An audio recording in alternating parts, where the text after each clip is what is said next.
And my co-host here, Kobe Collector, he decided to show up. Always late, man. Always late. Sorry, guys. Hey, look, man. So we're gonna probably have to change this to a different time if we can't continue to get this guy to show up on time. So I'm just putting it out there.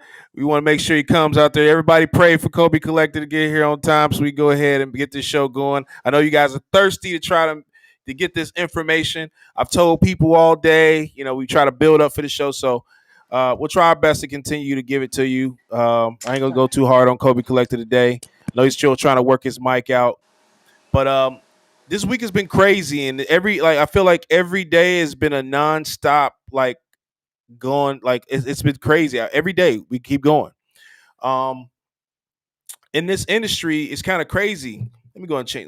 Let me fix this up real quick. All right, so every day has been like a big roller coaster because we continue to educate ourselves as things continually happen. And here you go, Kobe Collector decides to show up again.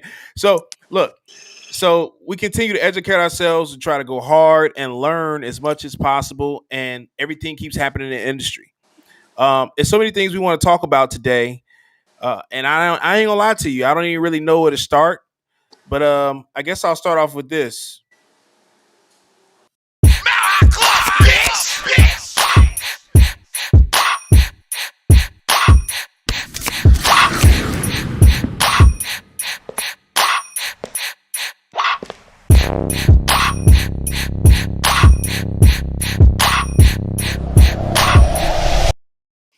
All right, what's up? It's your boy Prizm God and my co-host here, Kobe Collector. He is here. We are here. Together we combine to be PrizmGawds. So a little backstory on PrizmGawds, right?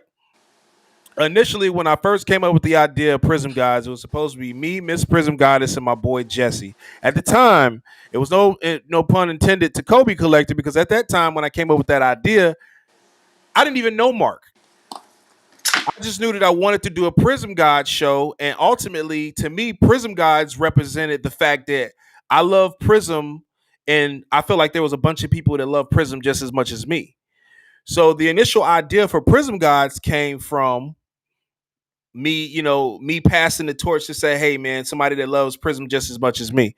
I think Prizm. Do you like Prizm just as much as me, Kobe Collector? Or you gonna keep smiling? You can't hear me?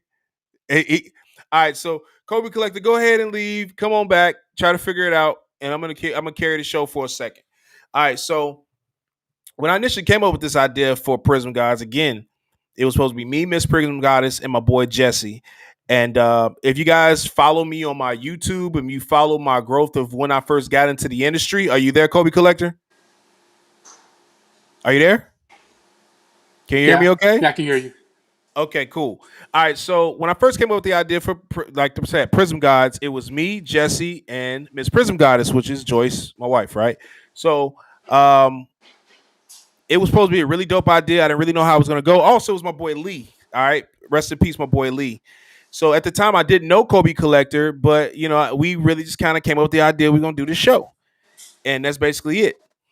Um, so we got a special guest on the show today, my boy Jesse, one of the guys who actually got me back into the industry, who educated me, who I consider a really close friend growing up, one of my best friends, and and also kind of like a little mentor in the card industry, because, like I said, he's one of those guys that, man, he has an idea in his head, he goes for it, and he's really aggressive, especially if he believes in somebody. So much kudos to this guy. So I'm gonna invite you guys to meet my guy Jesse. So check this out. What's up, Jesse? What up, broski? What's the word? All right.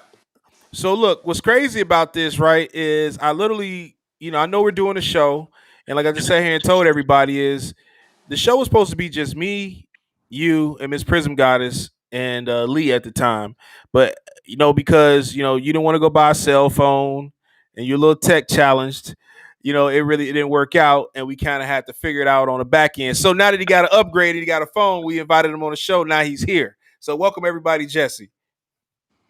How you doing? What would we call y'all? The Prism Guy fan base. How y'all doing? Hey, there we go. So I mean, it's a good. We really haven't came up with a name yet of what everybody is that watch the show, but I don't know. You Maybe we'll got come to up with come up something with someday. something, man. You got to come up with something. They the Prizm guys somethings. I couldn't come up with the correct phrase, I'm just but gonna say the people, yeah, man, the people. the people that works. All right, so the people out here in hobby world. So reason why I brought you on the show is because you have a lot of knowledge. You educate, like I said, we talk every day. You're my friend. I talk to Kobe Collector almost every day, if not every day. So it deemed fit to be able to bring you on the show to educate people as well. So first of all, I want to, before we go too deep in today's topics, because we got a lot to talk about for the next hour or so. I want you to tell Jesse, tell everybody how you got into the industry. If you want to tell people how you met me, that's cool too. Tell everybody, how we met. You probably know the first deal that you got me on. Yeah, I mean, it was more. I got Ryan. I didn't even get you. Like it's one of them. Like I got in the cards. I went with a family friend on like vacation or whatever, and his stepmom bought us both packs of cards and a tough stuff. And like we literally was opening up packs. I want to say 91, 92 Skybox. Like I think we pulled the Jordan. We looked it up. It was worth $5. The packs was worth like $2. Like instantly, I was like, man, it's like yo, this stuff is worth more than what I'm paying for. Like literally at the age of like 9, like I was, you know what I'm saying, cognizant of that. So it's one of them. That's what kicked off me buying cards. And literally by 92, 93, I was selling Chris Webber rookies to people in my grammar school. That's so dope. So check this out. Another good thing about this guy, you guys may not know this because he's real low key. He's the complete opposite of me. I'm loud, I'm obnoxious. I'm gonna tell you what's going on. I'm very vocal. My boy Jesse's a very low key guy. If you're in the hobby, you'd probably know this guy. You've seen him before. He's, like I said, he's really aggressive and low key. Won't you tell people? You want to tell everybody one of your best deals that's probably happened within the last 6 months? Biggest deals you ever Uh, did? Were yeah, responsible for? I mean, my biggest sale for sure is the Davis Logan. It's like sold it for $1 million. It's like me and another one of my friends, Alex Turblanche. We were 50-50 on the card. It's like my biggest come up in the card industry for sure. It's like so it's one of them. I've done other Won't big you? deals, but that Won't was you? by far the Won't you biggest. tell? Won't you educate people? How long? What did you pay for it? How long did you hold it? And what? Yeah, tell everybody that because it doesn't matter now. It's gone. Um, I remember when it came out in 2012, 13. Everybody really wasn't big on Davis, and I noticed. You know what I'm saying? Davis rookie year. If you remember, that was like the strike year, so they combined it 2 draft classes to make that year of NT. So it Mm, was Kyrie draft class and it was Davis draft class. They was both the number one picks. If everybody that was in the industry recalls, back then Kyrie was the man. He was the end all correct. say all. People were selling well, like Kenneth Fareed, Drummond. AD was the second best selling person, but he was nowhere near Kyrie. You know what I'm saying? And I was cognizant that AD player efficiency rating was basically better than Kyrie's their first year or whatever. Like to me, I looked at Davis as the person that was a jump shot away from being a complete player. So instantly start buying AD NTs. Like I think the first week they came out, it was a show somewhere. I want to say it was in Chicago. It might have been Nationals. I'm not 100% sure, but I know it was a Chicago show. Mm-hmm. That show literally off eBay got a Davis NT out of 5. At the show, got a Davis NT out of 5. It probably picked up like 3, 4 out of 199 Davis NTs. Okay. Picked up a couple of Kyries too. That was the first year that they did like the number piece style out of 25s. They were sideways, Now back and then, what were you paying for those cards back then? oh, Davis NT rookies at that time were like what 800 to a G or something like that. Get it? I think on the out of fives we paid like 2,400 or something to that extent, and I believe we got good deals on them because I don't know if people are familiar with Mark. I remember Mark pulled the out of five out of his cases, and Mark, you know what I'm saying, Mark got it. Like even back then, Mark was the type of person that cracked like 10, 20 cases of NT. He pulled the Davis out of 5 and he only wanted $3,000 and we told him no. because we had literally just bought two for I think 2,400 and one for 2,200, something like that. Because we bought one at the show. Literally at that very show, two of them got pulled, and we bought two of them that Thank you, show. Danny. Me and Alex was going half on cards at that time, and shoot, I just looked at Davis as an undervalued purchase, and I was right. Did it help What? that So he was from go ahead. Chicago? Yeah, it helped that he was from Chicago for sure. Yeah. It's like, and like, I don't know if y'all have peep game, like in the history of like basketball players or whatever.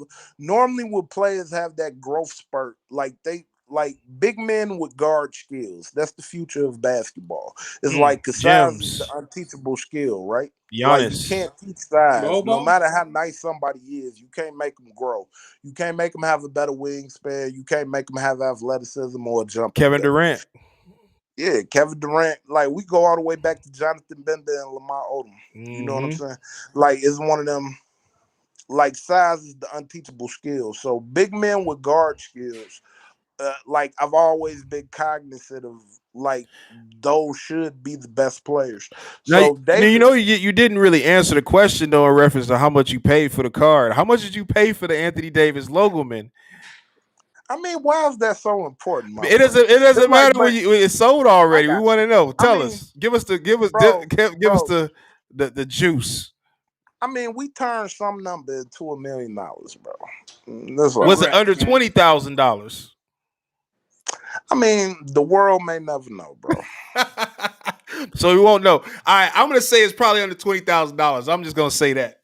Oh man, you can't give the secret sauce away. You got insider. Yeah. That's like giving trade secrets away, man. No, I don't think I remember the official number. So I'm just putting it out there. I think it's under $20,000. That's like you going on the PrizmGawds podcast and giving away McDonald's secret sauce Big Mac recipe. Would you break it down to him, broski? It's like, yo, he want me to make myself liable. Nah, I don't even want to go there. No. I said the sale is already sold. It's already done. You already been money, so it don't even really matter. You want to make a Vegas Dave out of Jesse, man. Don't do that. Okay. Nah, I mean, all right. So your assumptions may be right. They may be wrong. All right, so there you go, guys. The official, it might be right, but I'm pretty sure I'm right. But that's cool. We'll live with that. All right, so look. So and also you went down kind of as one of the top 10 sales of all time in basketball history, which is actually a really big deal. It was number 6. It was the number 6. I think it probably drops. I think the new deal was the Lou LeBron did $5 million, so it may have took a little bit of a drop. Still. Yeah, it's top 10. Exactly. So it's top 10 sales. He's responsible for one of the top 10 sales of all time in sports history, which is a very dope thing to be a part of. Which is why, I'm saying I wanted to bring you on the show to talk about these things, because the reality of the topic I wanted to really focus on today is prices. I want to know what's going on in this market, and I want to figure out how can we trust what's going on in the market. What sparked this conversation, man? Can we start there? I mean, shoot, we've been bumping gums about it all day. What sparked the conversation? Be controversial. Okay, well, I don't necessarily have to be controversial. I'm just going to speak facts, right? So I'm just going to say some numbers to you guys, right? And the numbers I want to say is, all right, where is it at? $400,000 versus $100,000. What card sold for that a month ago, and what card sold for it this month? Let's say the LeBron James Topps Chrome Refractor. Oh, yeah. I thought the highest sell on that was 300 though. Okay, maybe I'm wrong. Yeah, PSA. It was close. It was over 300. It shouldn't have been there, but it was there. Okay. But did it get paid for? Great question. So this is what sparked my whole situation, right? So about a month ago, many of you guys know that I bought the Miss PrizmGawds and I, we brought the PMG Green Giannis rookie, BGS 9.5. Then about a couple weeks ago, we decided to go ahead and sell it on Golden Auctions. After we had seen a sale of a $99,000 sale for BGS 9, we decided to go ahead and give it to Golden Auctions. There was no promises made, so I want to be very specific now. There were no promises that were made on terms of value on what was determining the factor there, but we all, you use our common sense here, right? We know what comps are, we know what sales are, and we try to figure out what multipliers are. So in this case, I decided, I was like, okay, well, cool. This card has to be worth at least $150,000 to $200,000, depending on, if we're assuming the value of that card sold for $100,000, which led me to believe, hey, we can make money here. So we sold the card, and last Saturday, around 11 o'clock, we received the final offer of $76,000. The number I told you earlier, the 400,000 to 100,000, was the Kevin Durant Exquisite Rookie. About a month ago, it sold for $400,000, and on Saturday, it sold for 100. I was gonna guess a Trout Orange, but I was wrong. I mean, so my question to you guys is, what is going on with the market? What's going on with golden auctions? What can we trust? What are we supposed to do? Is it like we on a red alert with with the pricing of what's going on now, or are we like, I want to kind of figure out, and there's some different ideas that I have in my head, but I want to know what you guys what are you guys thinking in terms of just what I just told you? You want to Well, I go mean, first, Mark? okay. So I was gonna say that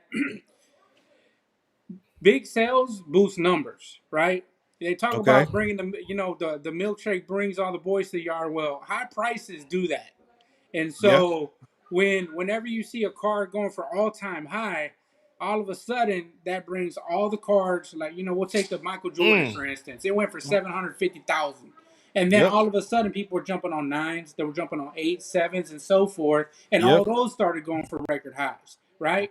But now we're seeing, are these cards even getting paid for? Right? And we're starting to think, and there's too many stories surfacing across the internet, and I'll just be blatant about it.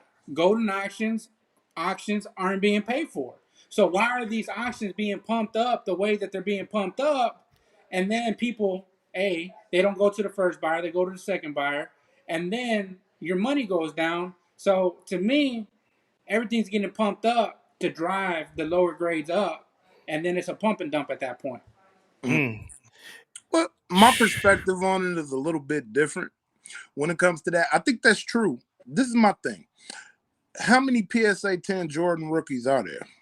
It's literally hundreds, if not Yeah, it's thousands. at least hundreds. Yeah, I would say it's hundreds at Yeah, least out. Yeah, could be close to a it, thousand. it legit might be 2,000 of them. It's a mass Yeah, produced card, right? I agree.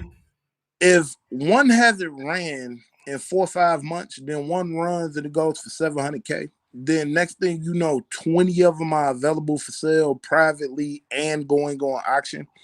The price don't have no choice but to go down. The card is being, my thing is, a lot of times when people see a big sale, the best thing they could do is be patient and move the card privately.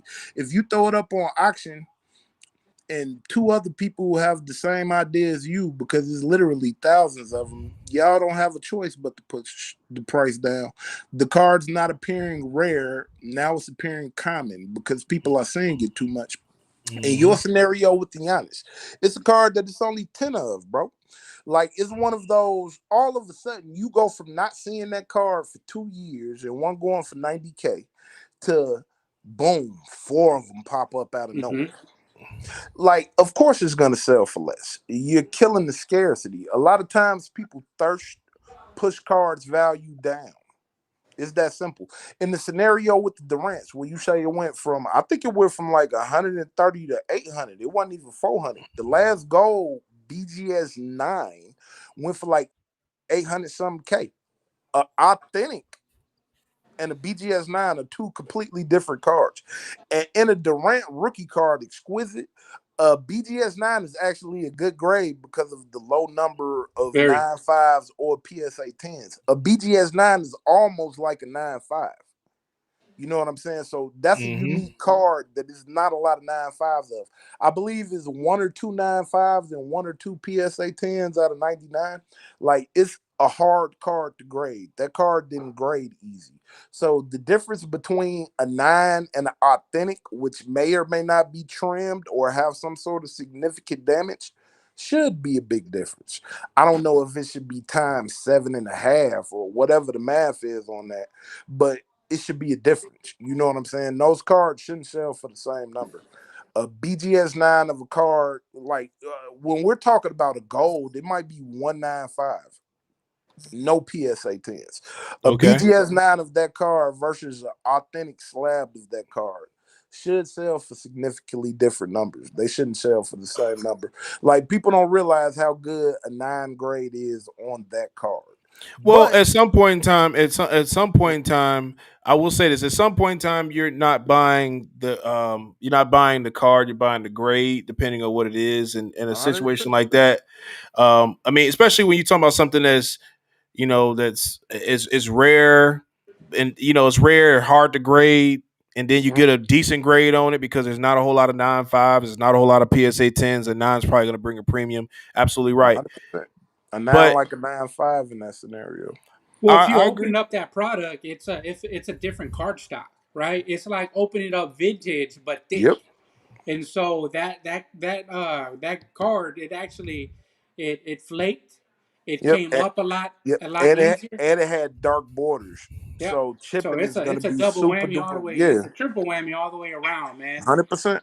And it's coming out of that little box, and that little box can shake around. There was a lot of play inside that box, 100%. and then we go back to the old adage that those were on card autos. There was no sticker autos in Exquisite, so those autos were Oh, piles on uh, piles on piles. his limited logos that year is thicker. It is a sticker. That Hmm. Well, year is limited logos. I remember doing 05, 06, 04. Yeah, You know, none those of that years they stuff were had all on stickers card. at all. That might have been the first year Exquisite had a sticker card. To be honest Okay, with you, I'm not 100%, but I well, know for a limited fact. logos, but his RPA had a Well, sticker on it too. it's which nah, I'm wrong than a motherfucker. I'm sorry, I'm wrong. It's okay. His It's okay. his second year Exquisite is the one where the limited logos is sticker. It was the Okay. last year they did Exquisite. Hmm. 100%. He was 8, 9 then, or he was 6, 7, or 7, 8. I think he was Seven, seven, eight. eight. He was Curry 7, 8. Because eight, they had a nine. 9, 10 exquisite too. Yeah, but I mean, they still have Exquisite to this day. It's just it's not NBA College, license. yeah. Yep. Hmm. Um, um, Curry rookie year was technically the last year that it was NBA licensed Exquisite. It's just the rookies weren't NBA licensed; only the veterans were. Okay, yeah, because the rookies were had all college gear. He had Yeah, 100%. Davidson jersey on his exquisite. Yeah, and I believe the Durant that year sticker, but it's short print. That year, the limited logos are super duper special because Yeah, all of them are numbered to the same number. They're all numbered to a different number. yeah, Like, they're all low number too. yeah, Because they used to be out of 50 for limited logos, but yep, they're out of like almost yeah. jersey Like, numbered. I think the Jordan is out of 10, the Bron out of 23. Like, that's super duper low print. It's like Yeah, it's the only year where it's like short print limited logos. Mm. So but we're kind of talking foreign language to some people out here that might be listening out here on the channel. They don't know anything about Jesse's limited old school logos, though, man. exquisite. JC got the juice over there, man. Yeah, I mean, I've been around for a little minute. All right, Yeah. what So was your take on the prices over here, man? We didn't get to you. Yeah. what was that? What do you think about the scenario with the fluctuation in prices on goldens, bro? I mean, I think it's a lot going on. I think it is a milkshake bringing the boys to the yard type situation where you literally have somebody see Y'all numbers that funny they've with never that. seen. Well, I mean, it's one of those Mm, things where if you see a car that you got sitting in your closet sell for $1 million, you're probably gonna pull it out. maybe, I maybe mean, not. especially when I mean, realistically, if you paid less than 10 grand for it, and somebody and you see one of your cards sell for $1 million, you're probably going to at least entertain it. You're gonna probably say, you know what, let me see if I can get $1 million or get close to $1 million because I wasn't even thinking it was worth that much. Hmm. So I think that a lot of that is going on in the golden world now. What I do not like is I do not like the fact that there are things that are not getting paid for. I Yep. don't like that at all. I don't like that scenario. I don't like the fact that I mean, they're able to sell it to multiple people. If, say, for instance, you don't pay for it, then they can go down the list to be able to say, "Hey, who wants to pay for it?" I don't I like mean, that. those are the same rules as eBay though. Like, it's I, probably But they no were supposed auction to be different than platform. eBay. it was supposed Yeah, to be different. yeah, I you're agree. right. Ever since he put out that thing, like since that, I think it was the auction that ended in February, the same auction my Davis Logelman was in. I believe he sent out an email that says every sale is final. It got to be paid for, or whatever. Right? It's like, Hmm. but this is my thing with that scenario. Like, even if you have ran somebody credit, which is like they stamp on all the card is going to get paid for. It's like, and another thing with that, it was rumors that my Davis Logelman didn't get paid for. Like a lot of times, people just say things in the car industry, and they're talking out the side of their neck. It's Well, I'm hearing this from absolutely people no who have not merit. got paid yet. I think that's Yeah, probably that's the scenario I, I'm hearing. I'm hearing from people who have not got checks, yeah. and I I mean mean, I'm not. I Go ahead. can't lie. Golden's time frame on paying you after an auction ends is absolutely freaking ridiculous. How long But did I you mean, wait? literally over 2 months. So I It's mean, like, but but it's the supposed to be check 15 came, so days. I it is mean, what it is. Yeah. exactly. Oh, Golden is king of breaking the contract. It's like he breaks the contract in a bunch of different ways. But the same breath, I mean, from my experience, which is a single experience, I mean, we got paid and we ended up getting the same number that he quoted. Ironically, it's So like, no, all right. So look, let's dig a little bit deeper, right? Because I don't want to just use Golden as a pawn, right?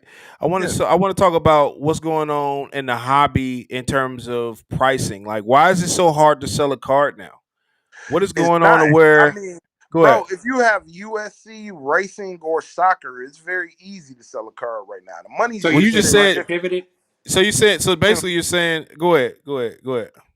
I think the money's just been shifted. Like I this agree with happens that. every year. Cards go in the cycle where the money go from vintage to modern to different sports. You know what I'm saying? Hmm. We're in the off season right now. Right now, football is probably the buy, right? For people that's gonna be popping. Basketball is kind of in the off season, Yeah, even though it's in season. basically everybody that's not gonna make the playoffs, the offseason is starting for them. If you have a basketball player's card and they're not in the playoffs and you want to sell it right now, you a clown. You are creating bad comps.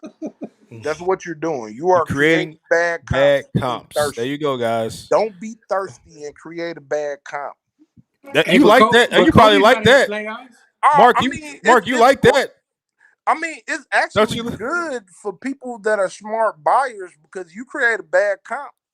Like I'm But I will gonna say go this buy it. though. I think You know, I think the hobbies done lost a lot of collectors. I think that has that bodes fair into this assessment. conversation as well. Is that now everybody wants to be an investor? They want to be a flipper. They It's want to it's make it's, money it's off the pivoted. cards It's now. pivoted. Yeah, I agree. And, Mm. and so But we have with always all wanted to make money, though. We have always wanted to make money. We just make it well, faster. We well, make it faster. there's a lot of people out there that actually had PCs and actually Mm. grew their PCs to the point where it didn't matter if the cards went up or down. They were going to Yep. have those cards regardless. And I think that because of the way that the hobby has shifted and all the dollars that are coming in, we don't have that anymore, right? See, And I think there's a very small community that still exists within A this realm. PC. yeah. Yeah.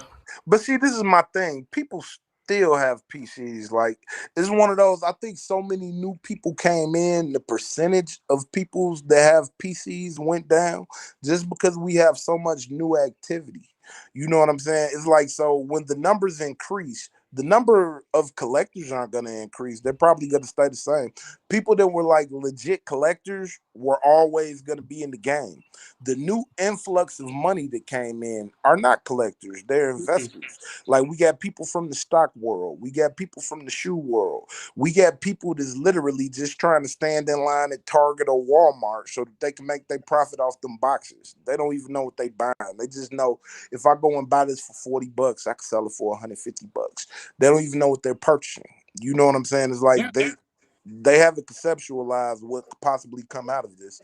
That's not the concern. They're literally going and trying to purchase $100. You know what I'm saying? I buy this, I make $100 and my money back.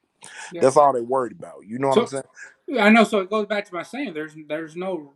And like you said, the pocket might have still been the same, Mm, but the industry done grown, so it makes that pocket feel smaller. I got you. And so, like I Mm. said, to me, I see guys that say, "Hey, man, I want to buy a burrow." Right? I've been trying to flip some $1,000 burrows for a couple weeks now, Wrong and turn. so, Hmm. and so you have guys they have so much product now where they don't have to maybe buy the thousand. Maybe they already bought $5,000 cards. Maybe they bought the a Joe Burrow National Treasure. So there's so much product that they don't have enough money to go around. You know, they don't have infinite funds. And then you have the other people who get into the hobby to want to start collecting and they can't afford the $1,500 cards. me and Raphael had a conversation the other day. He's like, man, I done got so big and my showcases done got so grand that I've priced a lot of people out, right? A lot of people are coming to tables looking for $100, $200 cards. He doesn't have them anymore. And we done try to, build our game up so we can get out of that pricing zone and into the next one, trying to find a new lane. And here we are pricing people out where it used to never had been the same. They've been like that before, you know? Yeah, I agree. So I agree. we had enough product to go around for everybody. But now it just feels like with the amount of prices that boxes are commanding now to be able to break and to get into the hobby, Am I back? it's took all the Yes. singles up that much more. So like I said, it's always a gift and a curse, right? The gift horse is always gonna come and it's gonna have a good side and a bad side. We're Well, seeing that now. well, I think I don't know, man. I feel like when you're new to the industry, I don't really think you really know what a PC is outside of the people you kind of like, and it kind of changes a little bit because it's like because you're just like, all right, well, I'm gonna hold on to some stuff that I actually consider actually valuable, and I feel like that has a chance to maybe grow, right? And then sometimes that stuff pivots, and like I feel like an investment can go stale, right? So if you buy a card and it was $5,000 when you bought it, or $2,000 when you bought it, now it's worth 10. It might sit at 10 for 10 years. It might sit at It's 10 for possible. and so I say an investment can go stale, and then so to me, because I pivoted to doing this full time, so me doing a PC is kind of hard to do when I do both because I like what I do, I enjoy what I do, I see cool cards, and it's like, man, I want to keep everything. But the problem is I don't really know if I really have a PC outside of stuff that I really really like. I mean, I Yeah. just like this card, so I don't know. I guess it's just a card on PC. I guess. And see, Charlie So says Luca Prism Silver PSA 10. I don't know what that means, Charlie, but talk to us. yeah, so I have a PC, right? So my PC isn't what it used to be. I was a Kobe super collector. And once I Ooh, sold my whole collection, it's hard to get that back. So I'll never build a collection like that ever over again with. because it's too hard, right? There's too much time invested. It was a lot of money, and the way that the Mm. prices are going for today, I could never afford that again. Mm. But I buy what I like, and I'll keep it, regardless if it goes up or down. I do have a true PC at heart, which is Astros, right? Trash Mm-hmm. cans. But I also have a small, Astros and Homer teams that I'll just collect just because I like my local teams. But if I bought I bought a Peacock. I bought a Peacock Claypool the other day, PSA 10 at a show. Mm-hmm. I like That's not gonna Claypool. stay in my. That's not gonna stay in my PC. I just bought it because it was off season, and once the NFL season rolls back around, I'm throwing it up on eBay and just let it go and see how much money I can make Mm-hmm. off of it. So I do have two, and one of them I can honestly say I don't care if they go up or down. I have a stack of Correas behind me, just because he's my favorite Astro at this So time. you saying these Jordans that I have, your PC in Well, see, them? Jordan is I my like. investment Astro, man. I He, used to. No, it's all good. You know what? what was I, that? I'm not. What was I'm not. that, Jesse? Not Houston. I mean, I like Jordan Alvarez. I used to have a couple of his Bowman Chromes. Like, I just got him in a deal. I'm not a big baseball guy Okay. because, in my personal opinion, the most dominant person on the baseball field is the pitchers, and they're the only They person don't that can sell. win the game by themselves by far. But pitchers are the worst people to invest in baseball because of the Except for injury Otani. issues. Well, for now, like if you go back 3 months, you could have got Otanis for great prices. You know what I'm For two saying? dollars a card, they were giving them things away. Yeah, and I'm sure it's going to be a lot more difficult now because he's healthy.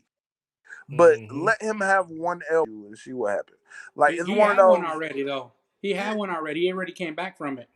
yeah, that's crazy. It's like his longevity is clearly not going to be there as a pitcher. As a Oh, hitter, okay. though, Oh, he's cold as a maybe. hitter though. Yeah, he's just fine. It's like so. It's one of those. I think he may need to pick a lane. I mean, I think it would be more conducive to Otani if they brought him out the bullpen or made him a closer because of his arm issues. Like, Mm. why can't he pull a John Smoltz? You know what I'm saying?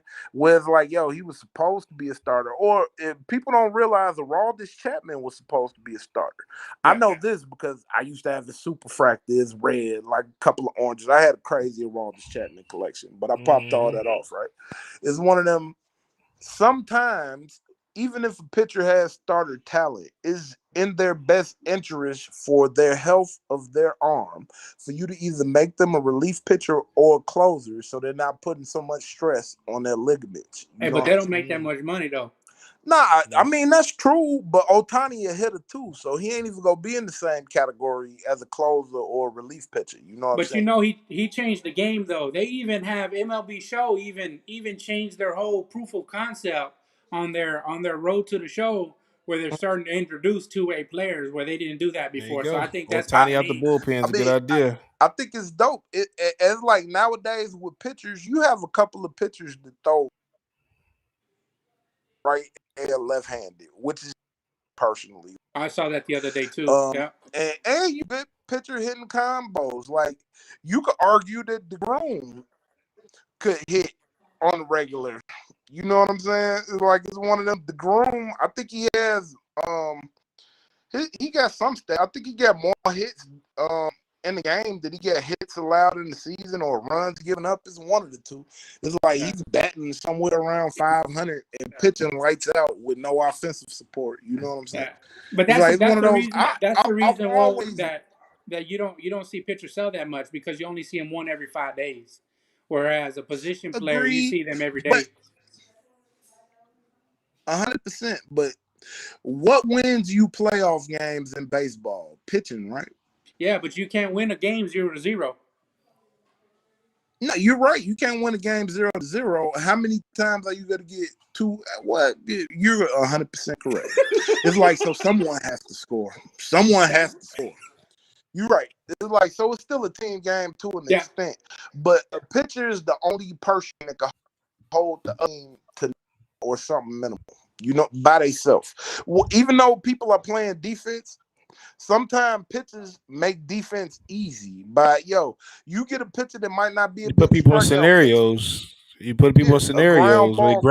ground out, foul. Yeah, yeah, I know what you're saying. Yeah, or somebody that people get a lot of pop flies. Pop You up. know what I'm Yep. saying? Yeah, it's one of them.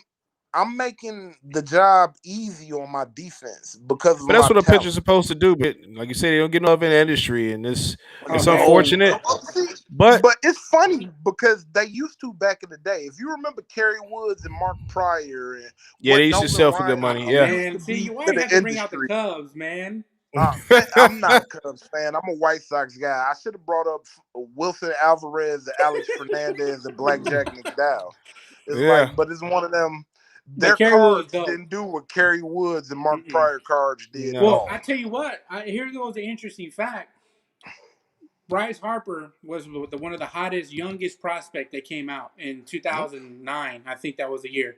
Yeah. Mike Trout came out with him. Yeah. But you know that when people were opening up Tops and Bowman packs, they weren't looking for them too, right? Do y'all know who they were looking Strasburg. for? Strasburg.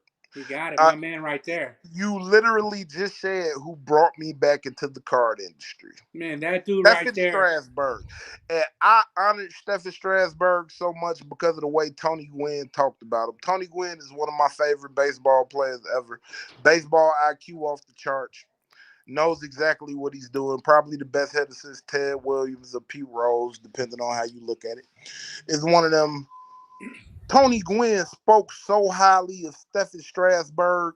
That's what got me back into the car industry. I took Yep. all the little bit of paper that I had and bought every Stephen Strasburg card I could find. Like, and I didn't know what I was doing. I was overpaying on everything. I assumed the cheapest price on eBay was a deal. It was funny. It was funny though when you open up those packs looking for Steven Strasburg. The bases were going for like $100 at the time, and 100% you would go and you'd open up these packs. You'd go through the Trouts, you'd go through the Strasburg, you put them over there in the other pile, right? Mm. And all you were concentrating on was Steven Strasburg, man. He was the Zion of that time that Yeah, you were just looking for him, man. And it was a bro, fun time, man. And bro. I remember going to. I used to work downtown, and I used to go to the post office, it was a federal building, and the guys. There was an older gentleman there, and even Mm, he was like, because they had to search your packages before you went in there. They had to run them through a machine, so they always knew I was shipping out a lot of cards. And mm. one time, the old man goes, "Man, what do you got there?" I owe some baseball cards. He was like, "Man, do you have any Steven Strasburg?" And I remember I sold that old man like five The hundred hype dollars was worth of real, bro. Strasburg, man, that day. Bro, It the was hype Mm-hmm. was crazy. real. Like they literally were calling him, and it's funny because the very next year they did the same thing for Bryce Harper. They were Mhm. calling him the best prospect in the history of baseball, bro. Like literally, that was the marketing for Stephen Strasburg and Bryce Harper. Yeah, These are the best prospects in the history of baseball. It's like, bro, I came in overpaying for every card that I purchased. It ended up probably doubling or tripling my money yeah. off Stephen Strasburg. It's like I had the cognizance to get rid of him while he was hot, and I sold like majority of them before he ended up with the elbow injury. Injury. Like he was like 10-2 or 10-4, striking out like 9 to 10 people every Yeah, but they 7 innings, limited his something innings. like that. Remember that first year, and Yeah, so that killed a lot of the hype. yeah, he got hurt Yeah, his first he got year. hurt. He Yep. got hurt. That's what happened. He was dominating the majors and then had an elbow injury. And then they It shut him down in literally the happened his playoffs first one year. year. Yeah, Yeah.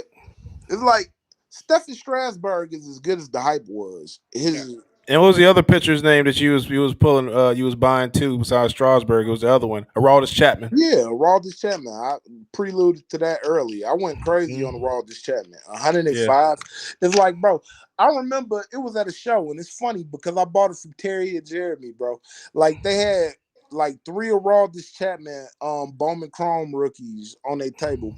I bought all three of them. I didn't even realize it at the time that I bought a special one, right? It was like it just appeared to be three Bowman Chrome base rookies, right? Autographs. Mm-hmm. Um, I took them to my table and like another Chicago guy, this local guy, Vinny, he was looking at him and was like, "Oh my God, do you see the inscription on this one?" Like one of them was signed like 106 AC. And it's like Mm-hmm. it was a short print that apparently was put in Bowman Chrome that year where Aroldis Chapman wrote 106 and his initials. It's like it's Wow. funny. I bought that car for $30, ended up selling it for a G. It's like I had the Aroldis Chapman Super Fractor. I had Aroldis Chapman red. I think I had two reds. One of them was a 9.5. One of them was like a 9.9 or something. Had two or three oranges. Go. I basically had the Aroldis Chapman rainbow, and like I sold that thing. While people didn't know if he was going to be a starter relief pitcher, is like I sold it before officially a relief pitcher. Well, Wow. you See, talk about It's like being in at a the game point it since was '92. ambiguous to Chapman was going to be in the major. go ahead. What card did you let go too soon? Say that one more time, bro. I said you've What been in card the did you let game. go too soon? I had a Jordan Auto Patch 9510 Exquisite that I think at the time was 0304. It was Pop 2 and it had a nice patch. It wasn't piping. It was actually a nice three-color patch. I only got 6,000 on that. I had Mike Trout Bowman, his first Bowman Platinum Superfractor. I think I bought that shit. I bought it for a G. I sold it for 7, thinking I was doing well. Clown move. That's over $100,000 card now. I had a Mike Wow. Trout his first Bowman Sterling, the out of 25 black refractor. I had a black label. Um, I bought that car for like 1,500. I sold it like 3 days later for 3,500, thinking I was doing good. Clown move. um, shoot, my Anthony Davis and Ti me and Alex bought. I think we had a 9.5, 10 out of 5 because we got them graded. We had a 9.5, 10, and a 9. I want to say we sold them both for like somewhere between 21 and 25,000. It's like we were excited time because it was a $20,000 profit split. Clown move, you know what I'm saying? Like Well, I I had mean, another Hey, it scenario. Jesse's sounds like a hashtag clown clown move, move, man. but you know what though? It sounds like a clown move, but at the time though, you probably did well. Did you do well? Oh, it's funny. The day we sold the 2 Anthony Davises out of 5, I told him, like, we celebrating today, but I guarantee in a couple of years we're gonna be regretting this. Like, you could ask him. Like, I So what do told you him think it's that worth day, now? the day A that we quarter sold million it. now?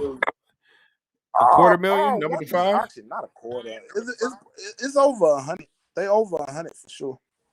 It's So there like, you bro, go. you don't understand. Like the stuff that I've had before. Like at a point, I was part of a group of people. It was 3 of us. We had like 13 Giannis NTs. One of them was out of 5. We had like 395s, 11 out of 99s. Like a lot of the people that end up being like, I was on Giannis early. I have uh, a a tendency to pick the best player in the draft class in basketball. Like it's something that has Yeah. been happening since I've been doing stuff. All call who the beast is. It's like you can Mm-hmm. ask people to know. Like I was right about Giannis 4 years before anybody even really knew who he was, bro. Like the first Giannis NTs I purchased, we bought them for like what 450 a piece. We was banking on Giannis winning the dunk contest his rookie year, I believe. He Mm. got eliminated the first round, had a bad performance. We ran him on 50 apiece on 2 nights. I think we're losing you, Jesse. Are you hearing him, Kobe Collector, or are you losing him as well? He's coming in and out a little bit. Okay, Can you so you're hear me going in and now? out, Jesse. I'm not sure. Yeah. Yeah, you're going in and out, but you're fine now. Go ahead. Okay. Like I was saying, when Giannis first came out, I was on Giannis 2013. I was on Rudy Gobert too. Like we was buying Giannis NT rookies for 450 a piece. This is 2013, 14, whatever year that was. And I was buying Mm-hmm. Rudy Gobert NT rookies for like $20 a piece. I was buying acetates for like 20, $30 a piece. Like stuff was dirt cheap. Mm-hmm. Giannis was supposed to like. I thought Giannis had a ability to win the dunk contest his rookie year. I believe he was in the dunk contest his rookie year. Had a horrible performance after the dunk contest, and he lost. We ran them things on auction. We only got 750 on 2 Giannis dope patch 3-color 9.510s. We got Well, $750 a piece. You know what I'm saying? $300 profit a piece. At the time, we weren't mad. I had several opportunities to buy them back for $1,000 a piece, which I did in the group. Like we ended up with like it was 3 of us. We ended up with like 13 Giannis NT rookies. Uh, um, we had like 395s. The rest of them were either raw or BGS nines. We had 1 out of 5. We bought an out of 5 Giannis BGS 9 NT for $3,000. mm-hmm. I think on the 9.5s we paid $1,000 a piece. On the BGS nines, it was definitely less than a G. I'm not sure, probably like $500 to $700, somewhere in that range. Like when the Giannis 9.5s got 3,500, I think Buy Nice Cards bought like 2 of them. Um, I didn't want to sell them. The rest of the group did. This is why it's ultimately smartest to invest by yourself. But like when funds are limited, you're trying to obtain more stuff. But when it's time to sell, often, you know what I'm saying, when a profit is double or triple what you guys paid, like people never conceptualize that cards could go up to the value that they're worth today. So back in the Mm. day, if you paid a G4 card, somebody offering you 4 Gs, it's like, yo, you might want to hop on this before it fall off. Everybody always assuming something gonna fall off and sell Well, something during whatever wave it's on. You know what I'm saying? it's two different things is going on right now, and conversations that you are having. One of them is knowing your lane. We always talk about knowing your lane, and the other aspect that I think that Jesse is doing. It takes a very special type of person, and I think this is where you can't do this part time for what Jesse is Nah. doing, right? So Jesse is kind of a scout, right? Anyway, I Yeah. think I'd So be an excellent basketball scout and well, GM. I'm just I saying ain't like in even being reference arrogant. to I'm just saying in reference to how you go about your purchases and looking into the because all right, so here's the thing, right? If you're new in the hobby and yeah, you have to know your lane. I can't spend $10,000, $20,000 on Jordan rookies, or I'm On sorry, a one $500,000 for a Jordan rookie, but I got to work my way card. up Yep. on one card. So what Jesse has basically done is he kind of mastered the scouting situation, which was, hey, you know what? I'm gonna buy 100 Prizm base cards and capitalize that way. And that goes back to knowing your lane, which is, what is your lane? How are you going to Bro, make money? How are you I'm going to I'm scale I'm yourself up? I'm gonna tell you my old theory that I was telling people since 2010, bro. Everybody that's nice, you need to buy 1,000 of their base cards. It's Well, like so because that's who you got it from. base cards always crack. Like anybody that's nice, you need to buy 1,000 of their base cards. I've He been told me telling to buy people. Giannis Prism I when he was like surely a did dollar. when I didn't buy him. they was like $5 a piece at the time. I told you these are super duper smart to buy, fam. It's like, yo, Giannis is I super didn't duper listen. nice. It don't even matter, man. I've been preaching people the goods for years, bro. I remember when I was telling people to buy Kevin Durant exquisite golds for $3,000 a piece, and I couldn't get nobody to give me a quarter. Like, I mean, whatever, man. It's hilarious. It's like But you know people what don't though listen. is, but You know? that's dope. We honestly, if you're watching and you're listening, it's a lot of gems that you kind of can take from what's going on in the conversation. I don't want to make it too deep about everything that you got going on there, but I just want to have it to where people can, it's relatable to other people. And so I Uh, feel like what you got uh, going on is very unique. It's very hard to do, by the way, guys, because you have to be able to gamble and go in. Because if you're wrong, you're wrong. yeah, And but you like, see, this is the cool thing about being wrong in cards. You're okay, never gonna make zero. Mm-mm. uh, You're never gonna okay, make fair zero. enough. Everything Exactly. is gonna Kevin resell for Knox, something. Terrence Ferguson. Yeah, 110%. You always gonna have misses, man. Like everything ain't gonna be right, man. Cards ain't about being 100%. It's about Correct. picking the right person and having enough volume to But make up hold for on, your let me go one mistakes. step further. It's about picking the right person and knowing when to sell. A Yeah, hundred that's true. percent. You gotta know when to sell. But time has told us in cards that if you had the right person, You could have sat there on it was for no a time while. to sell till right now. Yeah, No, And exactly. hold on, but and But there's in certain 5 players. years, we might be Certain saying there players. was no time to I sell in agree. 5. You know what I'm I saying? so I so and that's what but you know what though, to go back to what you just said here and said, Jesse, though, that's why I go back to investments going stale. Investments, they can still be a good investment and it goes stale. Like right now, we could use Luca Prism Silvers at PSA 10. They've Mm, been they've been teetering $6,000 to $7,000 for like the last 90 days. mm, Right? To me, that's an investment going stale, right? Because that's dead money. It's at the same value it's been at for a while. What is mm. it going to take to get to over that hump to $10,000 or whatever number I'm trying to get in into an investment? What is it going to take to get to the next level? And I think there's a lot of cards out there right now that are stale investments, and Yo, you have to figure out if you're bro, what's good things to bro, outweigh. Should I move it now or hold it? bro, I'm gonna tell you now, they gotta dry up. When they're all over There's eBay too and many. all over everything, like the cards can't explode if they haven't dried up. They're too readily available. All it takes is a microshare company to start buying Luca Prism Silvers or base to make them go crazy. But those are some of the most mass produced silvers that there are. Like Luca year and on, Zion year, and it's gonna be LaMelo Ball year. Those are the years they absolutely made the most Prism. Like a lot of people don't even know the history of Prism. You know what I'm saying? Like the first year is no Prism Blacks. Golds was the shortest printed card that you could pull, and like it was hard to pull Prism Silver 2012. Like the least amount of silvers are 2012, and just inserts in general. Each year it goes up a little bit. That's the way Prism has been doing it. You know what I'm saying? Okay.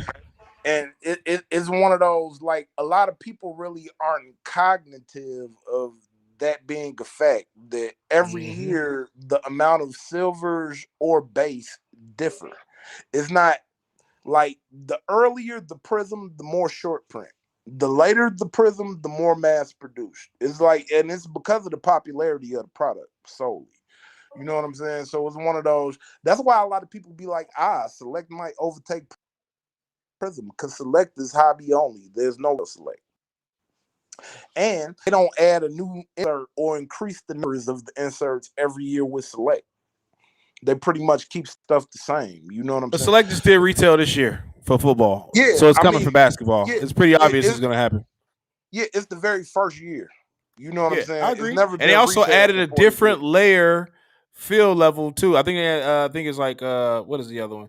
I forgot what the name of the level is, but Yeah, they added a new bro, level to bro, football. So bro. Whenever something get a level of popularity where the product is selling out at Panini, they either increase the number of the cards produced. Like let's say, like prime example, how Blue Ice went from out of 99 to out of 125, and Purples went from out of 75 to out of the 99. 99, correct, It's just so they can make more product, bro. It's the correct. only reason. I agree. It makes it so they can make more product. If So they sold out a product in let's say 2 months last year, when it come to all the distributors and online sales that they did, they're like, hey, we can make more of this, and people are gonna buy it still. It's super duper popular. So Jesse, I'm gonna kind of sum it up a little bit with you. What type of suggestions do you have for collectors that are out there that are wanting to get to the next level or want to start in the industry? What suggestions or advice can you give somebody who wants to get into the industry right now?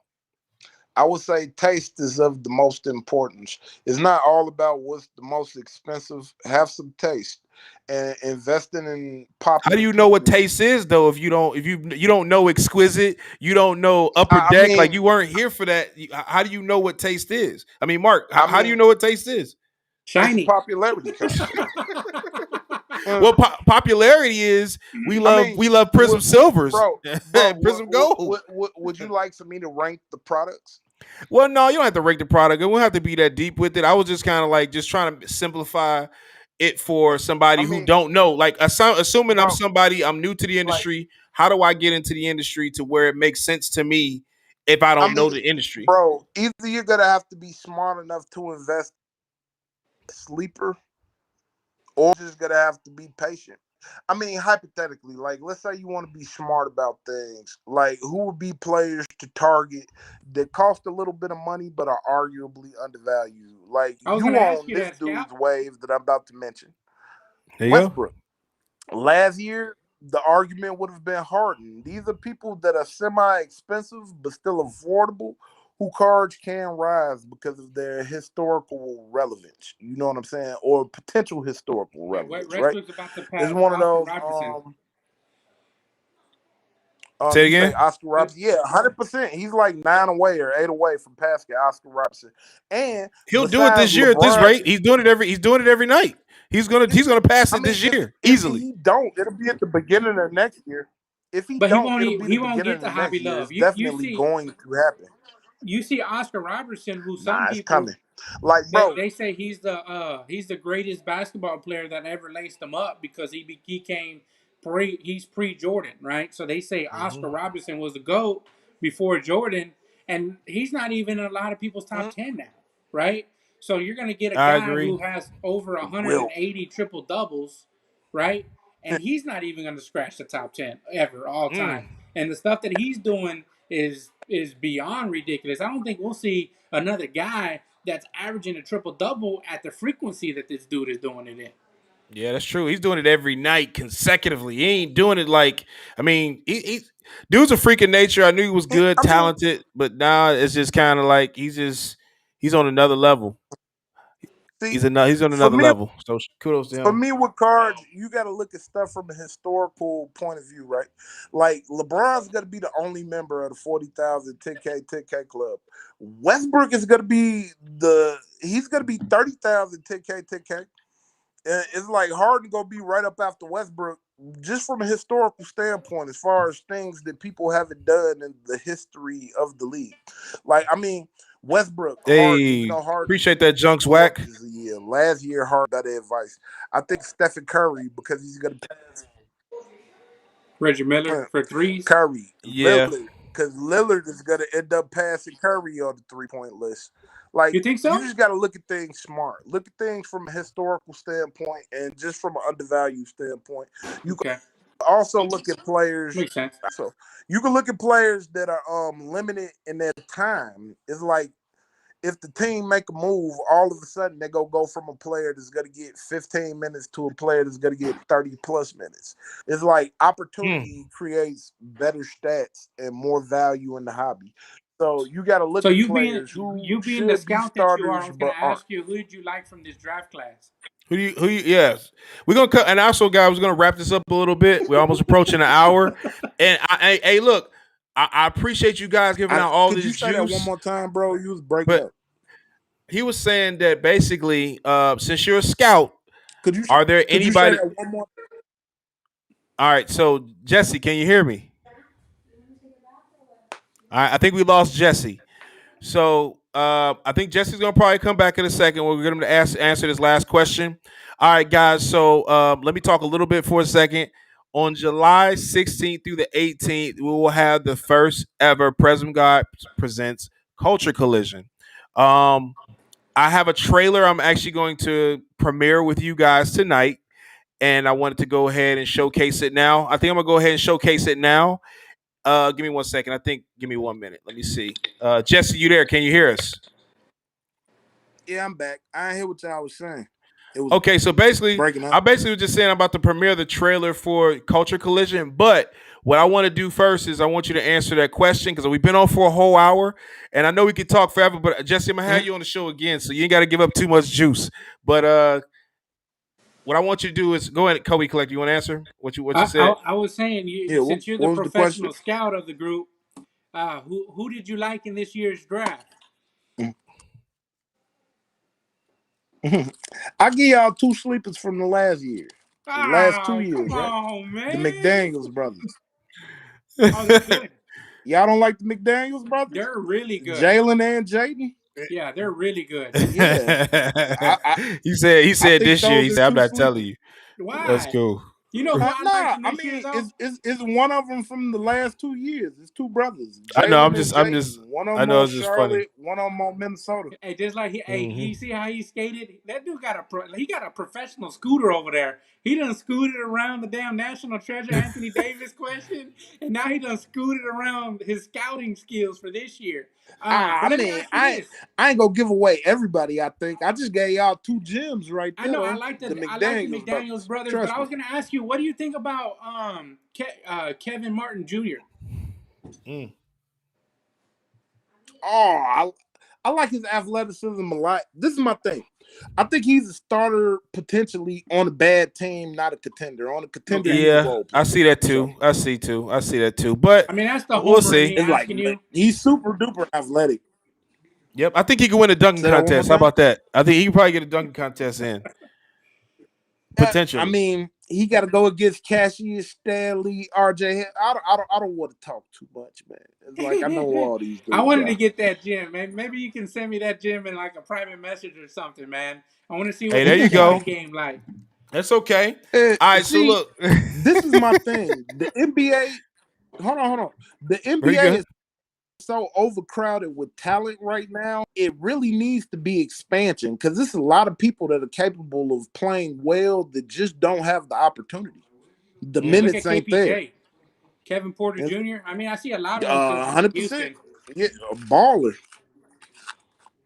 Wow, that's dope, guys. Well, I really appreciate you, Jesse, for joining the show, and appreciate you coming to work, Kobe Collector, as always. I don't know. I'm kind of blown away. You guys have talked and a lot of gems. If you guys took a chance to listen to what Jesse and Kobe Collector were talked about a whole lot.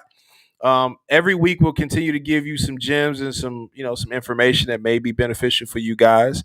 But without further ado, y'all ready? We got Hey we man, already been on for an hour. I'm gonna call Jesse the Scout Scooter Man.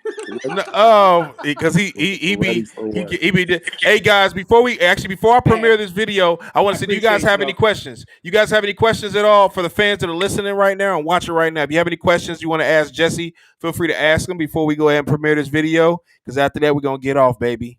I I want wanted y'all to to say watch something this. before you hit the trailer because I know you're gonna hit it. I What's wanted to up? say Yeah. major shout out to you though, Jesse, man. Congrats on that sale. I know I talk to Ralph all the time. I mean, he can't mention you enough, man. So Appreciate kudos to you and what you bring to the game. Yeah. Don't ever feel like your contribution isn't heard, man.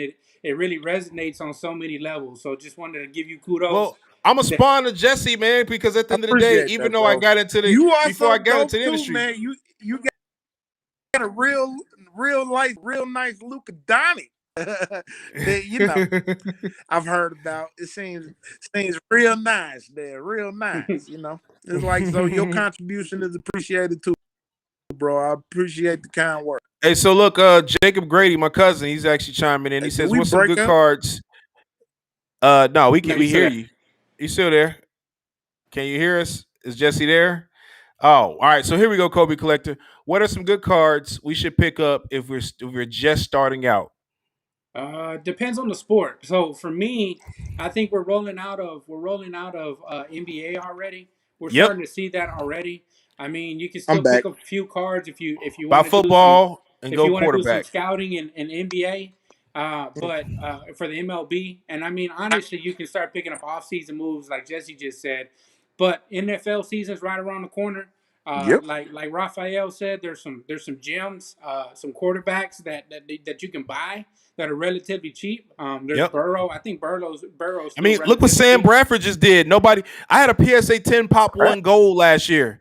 I mean, I'm sorry, not Bradford, but what is his name? Sam Godly. Darnold. Sam Darnold. I'm so sorry, Sam Darnold.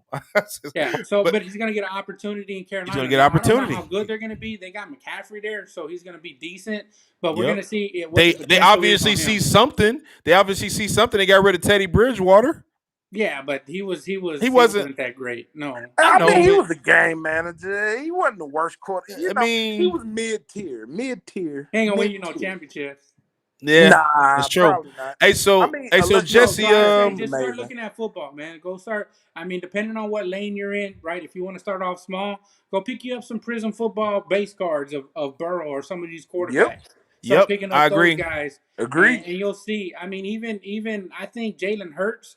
Jalen If he Hurts, comes yeah, out, he's pretty Super flashy. He's sleeper. gonna be dope. But even if you want a sleeper, go look at Jordan like Love. some Jordan Loves. Yep, Go Jordan start looking at some Love, bro. Jordan Love. Yeah, but you might have to wait a couple of years. That's the But problem. like I said, you say Jordan you want Love is a cheap. long play. No, yeah. he is, He's but a yeah. I agree. I think he's gonna have a pedigree. Look at what happened Yep, with Mahomes. Mahomes agree. coming out of college, he was a gunslinger, but he Yep, actually learned behind Alex Smith, who was agree. established. And when he came into the league, he came into the league running. So I think that might happen with Jordan Love. You don't draft a quarterback in the first round if you don't believe in them, and then stick him behind a Hall of Fame quarterback in Aaron Rodgers. So I I I think, mean, agree. but that's exactly what they did with Aaron Rodgers with Brett Favre. They yeah, made him wait Correct. 4 years. You really You can't talking tell about what Jordan Green Love? Bay You want? franchise is gonna do. I It's agree. like you gotta wait. It's like, but it's gonna be worth it. But the problem, I will say this: one of the problems, and this is where you have to decide, knowing your lane, bro. It's Jordan. If you want, Jordan If Love you is can't not cheap. afford to be patient, Jordan do Love not is buy not Jordan cheap. Love because he can Yeah, go he's down. not cheap. Yeah, It's like but his exactly. he's cheaper prices than can Herbert and he's fluctuate cheaper than before they go Burrow. where they He supposed to. is, but he's also about the same as Jalen Hurts And and if Tua. if you can't afford to wait, Hurts and Tua are probably better buys. Probably But better investments. Yeah, I'm gonna correct. tell y'all some sleeper football buys. Just because I don't even care Josh about Allen. football like that, I care more about basketball. Jameis Winston can go up a whole Yep, lot this year. Yeah, correct. Um, and Is he it's starting one. this year or no? he'll I start. mean, it's gonna be He'll win the him. starting job. Yeah, he's the only one that could throw the rock. Even though other buddy, but I guess you could argue it's gonna be between him and Taysom Hill. Yeah, Like nah, but one Taysom of them, Hill's too gimmicky. he just run the rock. He's more like Lamar Tebow. Jackson without throwing Nah, ability. he I like don't Tim know. Tebow. Don't compare him Bruh. To Lamar Jackson, man. Well, yeah, Bruh. Tebow is Yeah. the better comparison, but Taysom Hill, he do what he do. Right. He can put Hey, points on the board. He you can So, want eat up Taysom the Hill clock. on the hey, Bears? so Jesse, real quick. Absolutely not. Jesse, real quick. Junk Wax God said, "What is your IG?" Jacob Grady also says, "What are some good places to buy cards from?" Kobe Collector, you probably can answer that question, but Junk Wax wants to know your IG. So It's tell everybody. meaner don't meaner. MEANER Like it's like I'm saying meaner demeanor, but I'm saying do meaner because There you go. broke. You also can catch him in the Chicago car show when he wants to pop up. But he will also be at Culture Collision in July in Atlanta. He'll be set up in the booth Absolutely. with me. He'll be there with me. We're gonna make Kobe Collector come in somehow, some way. He might be live from satellite or something like that. I don't know. We'll figure it out. But without further ado, well, answer that question real quick, Kobe Collector. You know that one? Go and answer it real quick for my boy Jacob, my Which cousin. one? What are good places to buy cards from? Yeah, Uh, Instagram feeds. I think I've seen some of the Card best show. deals that came around card show. Instagram feeds. Find you a card show to go to. Learn that. Nah, not if you don't Study the have one hobby. around you. Well, he does. He does. He's in Chicago. I think they got some shows in like what, Wisconsin? Yeah, go to Nah, they Orland. ain't It's gonna a have no show show Go in to in Orland. There Orland you go. Chicago every right 2 now. They weeks, shut and down. it's all type of shows in the Chicagoland area. Where you go? But you got to be dealing with the Chicago assholes, so get used to it. Welcome to that. All right, so without further ado, guys, let me go ahead and premiere this trailer because I'm about to hurry up and get off this thing. Man, we've been on here for almost an hour and 10 minutes. If y'all want to talk after we're done with the trailer, feel free. I'll let you get the floor to answer some questions. But you guys, make sure you guys be there July 16th through the 18th. Go to culturecollisiontradeshow.com, book you a room, get you a table. We still got over 200. We sold over 200 tables in almost 10 to 12 Shit, bro. days. I'm so proud of you with the show, bro. Yeah. Man, Like, killing you it. did a great job, bro. You were a little Hey, look. apprehensive, man. I don't know what finally made you jump into the deep end of the pool, man. But I'm so happy you did it. Genius. Hey, man, look, I'm gonna be honest with you. I don't know, man. A lot of times, I get tunnel vision and I focus on other things, but we here now. We also closed our third sponsor. We got Alt, who's joining us. They're going to join us at the show. We got Champions. We also have what was the other? Mike Baker, boy. They're gonna premiere something special at our show as well, and it's gonna be really dope. It's gonna be educational for people like Jacob who wants to learn a hobby from a beginner level all the way up to advanced. It's gonna be super dope. I'm not holding no punches. I'm gonna have DJs. It's gonna be dope. Over 400 tables. Hey, Without if you don't further have no ado, bouncy house, man, I ain't going. oh, I got that. And guess what? Let's go.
Yes, sir. Yes, sir. Yes, sir. Yes, sir. Joy So, was dope. You got to do the voiceover though.